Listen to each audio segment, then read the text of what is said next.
అభివృద్ధి ప్రదాత గౌరవ ముఖ్యమంత్రి నా ఆరాధ్య దైవం నారా చంద్రబాబు నాయుడు గారికి, యువత స్ఫూర్తి ప్రదాత నిరంతర పోరాట యోధుడు జాతీయ ప్రధాన కార్యదర్శి నారా లోకేష్ గారికి, వేదిక మీద ఉన్నటువంటి తెలుగుదేశం పార్టీ అతిరథ మహారథులందరికీ, అదేవిధంగా వేదిక ముందున్నటువంటి తెలుగుదేశం పార్టీ కార్యకర్తలు నాయకులందరికీ నమస్కారాలు తెలియజేస్తూ, రాష్ట్రం విధ్వంసం పునర్నిర్మాణం అనే తీర్మానాన్ని బలపరిచే అవకాశం ఇచ్చినటువంటి నాయకులకి మరొక్కసారి కృతజ్ఞతలు తెలియజేస్తూ, రాష్ట్ర విభజన తర్వాత 2014లో రాష్ట్ర ముఖ్యమంత్రిగా బాధ్యతలు తీసుకున్నటువంటి గౌరవ ముఖ్యమంత్రి నారా చంద్రబాబు నాయుడు గారు రాజధాని లేనటువంటి రాష్ట్రం, లోటు బడ్జెట్తో బాధ్యతలు స్వీకరించి, లోటు బడ్జెట్ ఉన్నప్పటికీ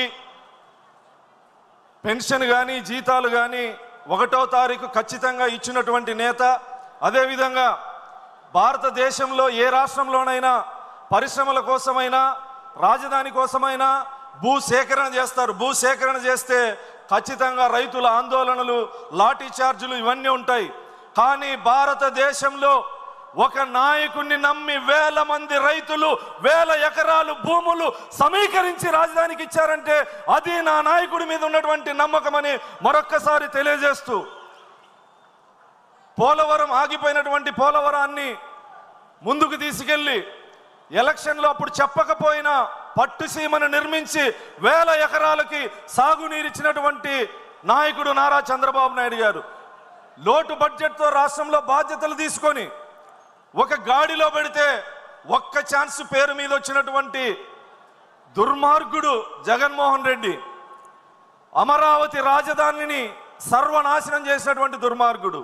ఇక్కడ ఇతిహాసాల్లో అయినా పురాణాల్లో అయినా రాజధాని నిర్మాణం చరిత్రకారులకి యుగ పురుషులకే సాధ్యం.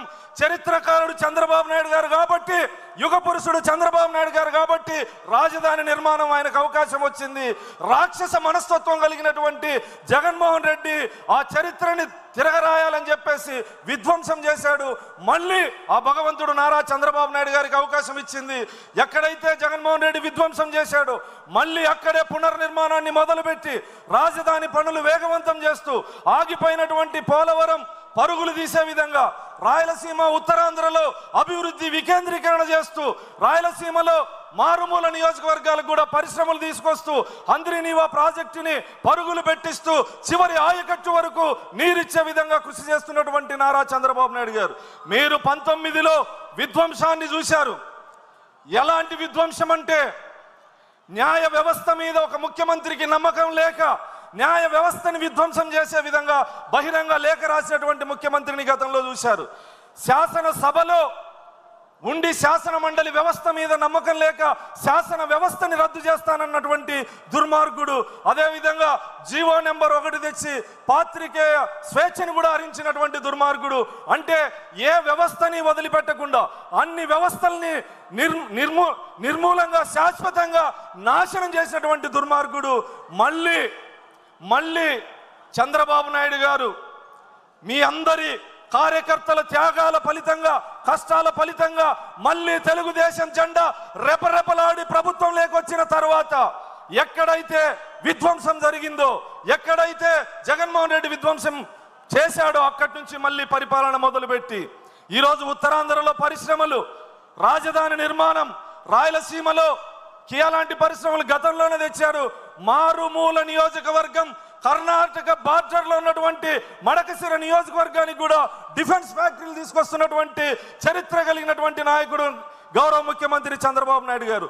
అదేవిధంగా ఈరోజు గతంలో విద్యుత్ రంగాన్ని నిర్వీర్యం చేశారు. మళ్ళీ గౌరవ ముఖ్యమంత్రి చంద్రబాబు నాయుడు గారి ఆధ్వర్యంలో విద్యుత్ శాఖలో కూడా విప్లవం రాబోతోంది. ఆంధ్రప్రదేశ్ మొత్తం సౌర విద్యుత్తో రాబోతా ఉంది. సోలార్ ప్రాజెక్టులు రాబోతా ఉన్నాయి. మా ఒక్క నియోజకవర్గానికే దాదాపు 15,000 కోట్ల రూపాయలతో 4,000 మెగావాట్ల సోలార్ విద్యుత్ శాంక్షన్ చేసినటువంటి చరిత్ర. అంటే ప్రతి నియోజకవర్గంలోనూ అభివృద్ధి, సంక్షేమం 2 కళ్ళుగా భావించి విధ్వంసం ఎంత స్థాయిలో జరిగిందంటే గతంలో ఎస్సీ, ఎస్టీ, బీసీ, మైనారిటీ కాపు కార్పొరేషన్ని పూర్తిగా నిర్వీర్యం చేసి 1 రూపాయి రుణం ఇవ్వనటువంటి జగన్మోహన్ రెడ్డి పరిపాలన. మళ్ళీ గౌరవ ముఖ్యమంత్రిగా చంద్రబాబు నాయుడు గారు బాధ్యతలు తీసుకున్న తర్వాత మళ్ళీ అన్ని కార్పొరేషన్లకు జీవం పోసి ప్రతి కార్పొరేషన్ ద్వారా ఆయా కులాల అభివృద్ధికి కృషి చేస్తున్నటువంటి వ్యక్తి గౌరవ ముఖ్యమంత్రి చంద్రబాబు నాయుడు గారు. గతంలో పోలీస్ వ్యవస్థని జోబు సంస్థగా వాడుకొని ప్రైవేట్ సైన్యంలో వాడుకొని చేయనటువంటి దుర్మార్గాలు లేవు.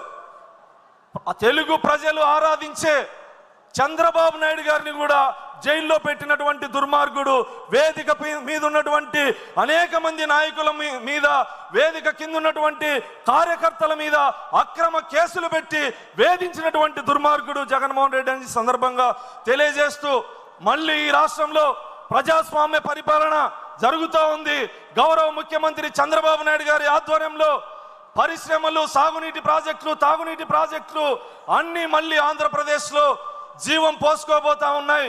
ఖచ్చితంగా శత్రువులు సైతం గౌరవ ముఖ్యమంత్రి గారి గురించి మాట్లాడాల్సి వస్తే క్రీస్తు పూర్వం క్రీస్తు శకం లాగా అభివృద్ధిని తెలుగు రాష్ట్రాల్లో మాట్లాడుకోవాల్సి వస్తే చంద్రబాబు నాయుడు గారికి ముందు, చంద్రబాబు నాయుడు గారి తర్వాత ఖచ్చితంగా భావితరాలు కూడా మాట్లాడే విధంగా తెలుగు రాష్ట్రాలని అభివృద్ధి చేస్తున్నటువంటి గౌరవ ముఖ్యమంత్రి గారికి ఈ సందర్భంగా కృతజ్ఞతలు తెలియజేస్తూ, ఈ తీర్మానాన్ని బలపరిచే అవకాశం ఇచ్చినందుకు కృతజ్ఞతలు తెలియజేస్తూ, చివరిగా తెలుగుదేశం పార్టీలో కష్టపడి పనిచేసే కార్యకర్తలు ఏ స్థాయికైనా రావచ్చనడానికి నేను ఒక ఉదాహరణ.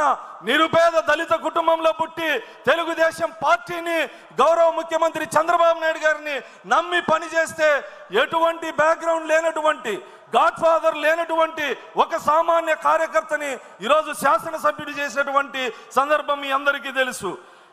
కష్టపడి పనిచేస్తే గాడ్ ఫాదర్లు మనకు అవసరం లేదు. మన God Chandrababu, God father Nara Lokesh గారు, మధ్యలో అంబికా దర్బార్ బత్తులు అవసరం లేదు. దానికి నేను ఒక ఉదాహరణ చెప్పి సందర్భంగా తెలియజేస్తూ, చివరిగా నేను ఒక నిరుపేద దళిత కుటుంబంలో పుట్టా, వివక్షత అణిచివేతను అనుభవించా.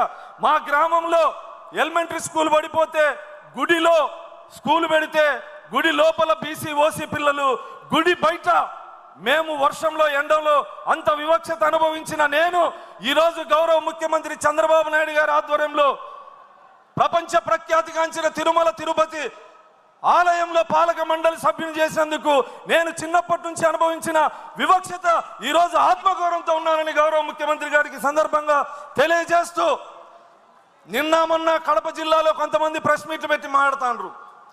తెలుగుదేశం జెండాలు ఎక్కడెక్కడో కట్టారు, మేము అధికారం లేకొస్తే తెలుగుదేశం పార్టీ నాయకుల ఇళ్ల మీద కడతామని చెప్పి ఈ సందర్భంగా నేను హెచ్చరిస్తా ఉన్నా. ఎంతో మంది మహామహులు తెలుగుదేశం పార్టీ జెండాలో దారం కూడా పీకలే